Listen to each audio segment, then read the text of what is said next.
Sa Kalayaan, may ipinagmamalaki raw silang talon na kailangan kong masilayan.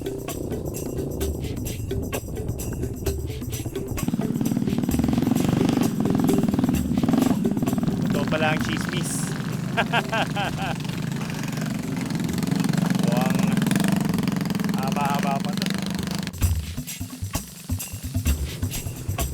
Ang malakas loob mo dito. Okay na akong maglakad.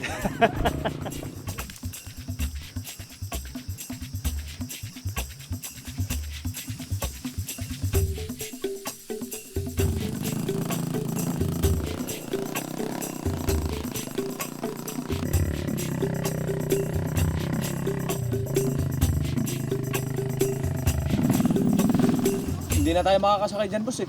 Hanggang dito na lang yung motor, lalakarin na lang natin. Medyo malapit-lapit na raw. Medyo.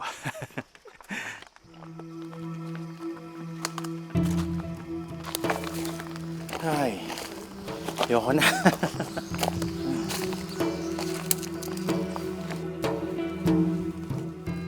Masukal ang gubat na sinuong namin. Pero sa bawat yapak,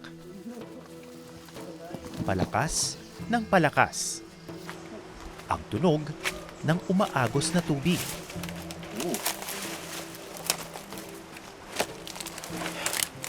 Ayan na. Naririnig niyo ba yun? I think we're near.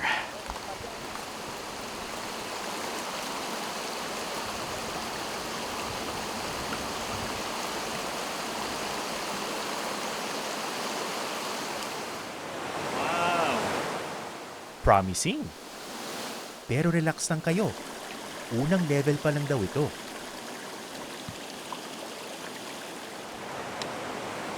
Yeah. Ang itong part na to, Nils, hindi glamorous to.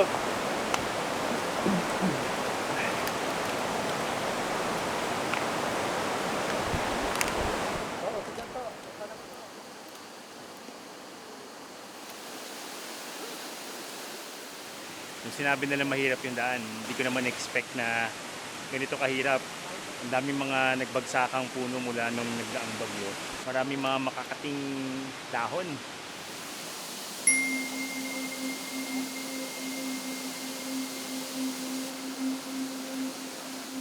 Ito na ang pangalawang level ng talon.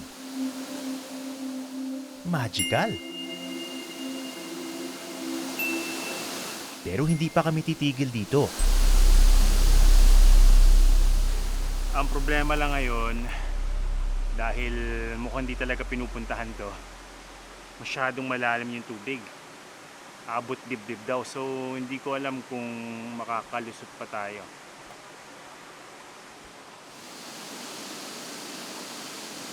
Pero walang susuko sa team na ito.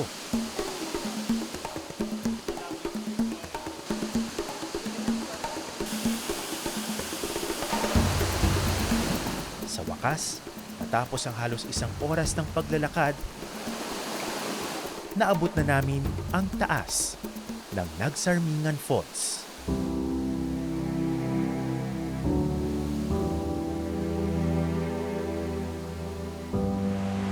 So medyo nahirapat kami magpunta dito at sa totoo lang, muntik na akong sumuko.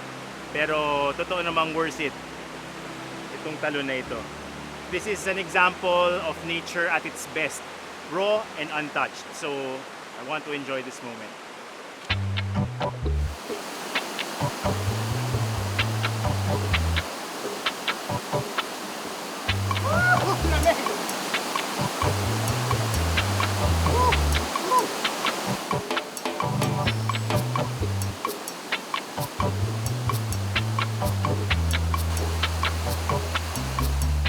Para makita ang ganda ng talon na ito, kailangan mo na itong paghirapan.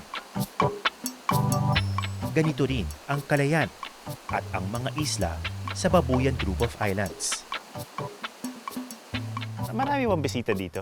Pag mga summer season, sir, maraming mga turistang pumupunta talaga. Marami din, pero may mga panahong hindi rin masyado. Oo, sir. Pagdating ng mga August by hanggang sa March, Oo. kasi amihan yun, sir. So talagang totaling walang mga Oo. turistang makakapunta, sir. Eh paano pag gano'n? Hindi matumal ang trabaho? Matumal, sir. Oo. Ano yun? Taghirap kayo pag ganun. Ganun na nga sir, paghirap din. Kapag walang turista, bumabalik muna sa pangingisda ang tour guide na si Ryan. Pero kahit hindi maaasahan ng trabaho, enjoy daw siya sa pagpasyal sa mga turista. Kasi naipapakita namin yung mga magagandang spot dito sa Kalayaan din. O naipagmamalaki namin na may mga magagandang beaches, cove, and falls Oo. na nasaksihan nyo rin sir.